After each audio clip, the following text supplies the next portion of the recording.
I think we are extremely grateful to the German embassy and the DWIH for having thought of this.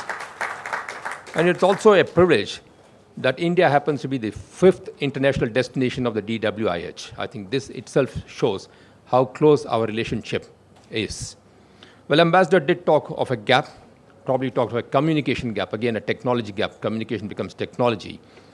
But I can really assure you, Ambassador, that we have had extremely, extremely close relations with the Federal Republic of Germany. And I, for one, can vouch for it in certain areas of technology, that we have worked very close with your country and with great success and advantage. The explosion of knowledge in the 21st century has brought about seminal changes impacting almost every facet of life on the planet.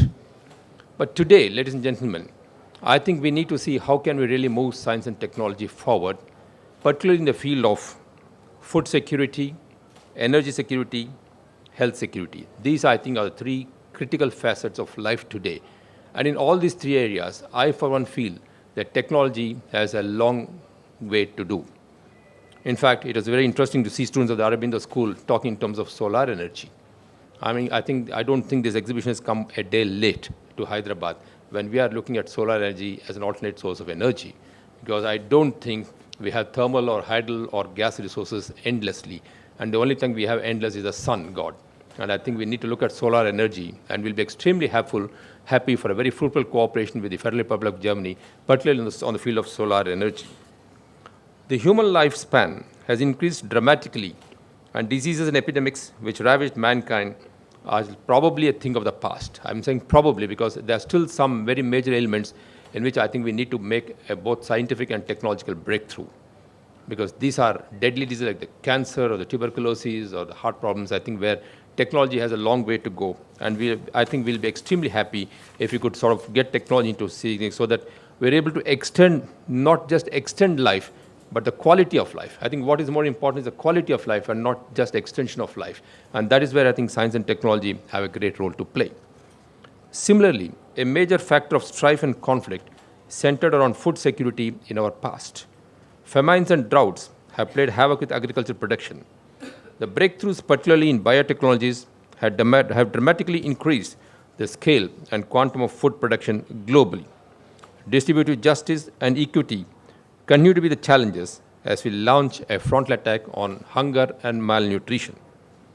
The barriers that separated a few privileged from the rest have certainly been brought down with affordability and penetration of technology.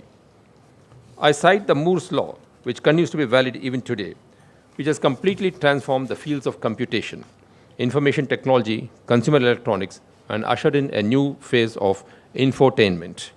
Science, on the other hand, is a liberating force. Science has served to demolish ignorance, obscurantism, and insularity by letting the human intellect and spirit soar higher and higher. This era, like every other era, needs more and more engagement with science and pure research. Pursuit of technology, I must caution, is more tempting and, in the end, diverting. But it is not an end in itself.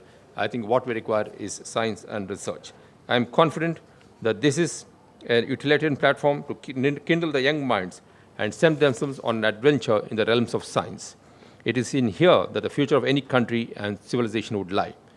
Pursuit of science is pursuit of excellence, and in the process, we shed dogma, rhetoric, and ignorance aside while illumined by knowledge, truth, and beauty.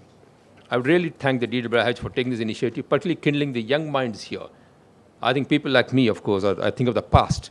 I think, as I was just mentioning to Ambassador, when you mentioned to me as a distinguished police officer, I said, I'm not distinguished police officer, but an extinguished police officer. So that is what it is. So that being the case, I think it is a very good idea that you have brought this to the schools, to the school students, and I think we need to take this further. And I think any cooperation between the two countries depends largely on the people-to-people cooperation. Science, technology, and this is something which takes you closer because you're going to address problems of the people. And once you start addressing the problems of the common man, I think naturally the love for the other country increases. And this is where I think, Ambassador, you will have a great role to play. And having done what I have seen in the past, when your biodata was being read out, I only said, shorter thing would have been to say, what is it that you have not done? That would have been much simpler instead of reading that long biodata. I think it's because there's nothing that you have not done, except in one thing, is to see how you could push Indo-German cooperation in the field of science and technology to the closest possible parameter. That, I think, is a great responsibility, Ambassador, that is being cast on you. And I think I demand this. As the governor of Andhra Pradesh, now that you have chosen Hyderabad as a first destination for the DWIH, I think we are really tempted to take this further. I wish you all well, and thank you very much for giving me this great privilege.